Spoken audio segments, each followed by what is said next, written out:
Aqui está a obra de criação em seu embrião, versículo 2, onde temos um relato da primeira matéria e do primeiro movimento.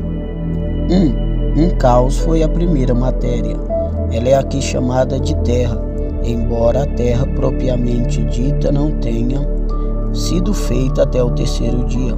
Versículo 10. Porque ela se parecia muito com o que depois foi chamado de terra, mera terra, destituída de seus ornamentos, e era como uma massa pesada e desordenada. Também é chamado de o abismo, tanto por sua vastidão, como porque as águas que foram depois separadas da terra estavam agora misturadas com ela. A partir dessa imensa massa de matéria, todos os corpos, até mesmo o firmamento e os céus visíveis, foram depois produzidos pelo poder da palavra eterna. O Criador poderia ter feito a sua obra perfeita a princípio, mas por esse processo gradual, ele pôde mostrar qual é ordenadamente o método da tua providência e da sua graça. Observe a descrição desse caos. Não havia nele nada desejável de ser visto, porque era sem forma e vazio, tohu e bohu, confusão e vazio. Assim essas palavras são traduzidas. Isaías 34:11. Ela era sem forma, era inútil, não tinha habitantes, não tinha ornamentos, a sombra ou aridez severa das coisas por vir, e não a imagem das coisas. Hebreus 10:1. A terra é quase reduzida à mesma condição, outra vez pelo pecado do homem, sob o qual a criação geme. Jeremias 4:23. Observei a terra, e eis que estava assolada e vazia.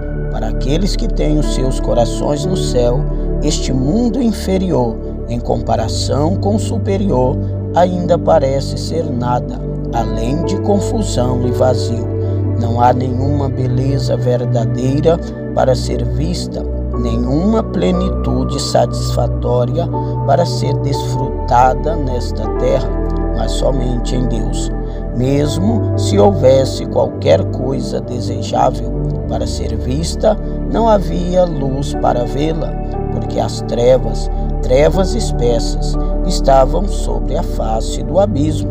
Deus não criou essas trevas, como é dito que ele criou as trevas da aflição, Isaías 45:7, porque foi só a falta de luz, a qual não se poderia dizer que faltava até que algo fosse criado para ser visto através da luz, nem se precisava reclamar da falta dela, pois não havia nada para ser visto, além de confusão e do vazio.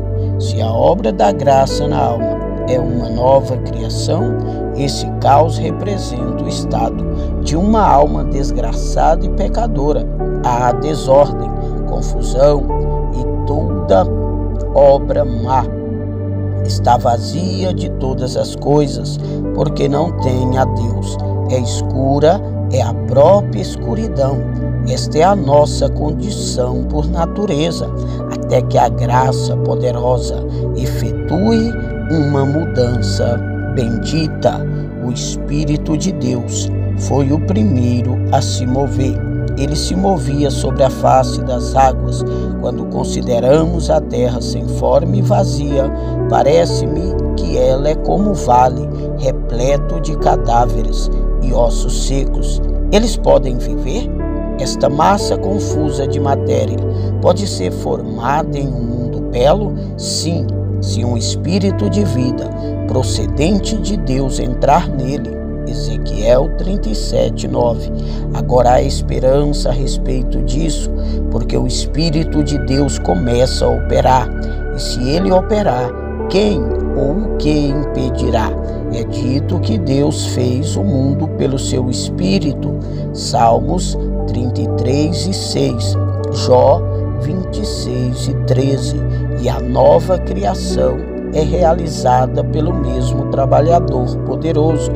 ele se moveu sobre a face do abismo, como Elias se estendeu sobre a criança morta, assim como a galinha junta seus pintainhos debaixo das suas asas e paira sobre eles para aquecê-los e alimentá-los. Mateus 23:37. Assim como a águia agita o seu ninho e bate as asas sobre os seus filhotes, a mesma palavra que é usada aqui, Deuteronômio 32:11. Aprendemos consequentemente que Deus não só é o autor de todos os seres, mas a fonte de vida e de movimento.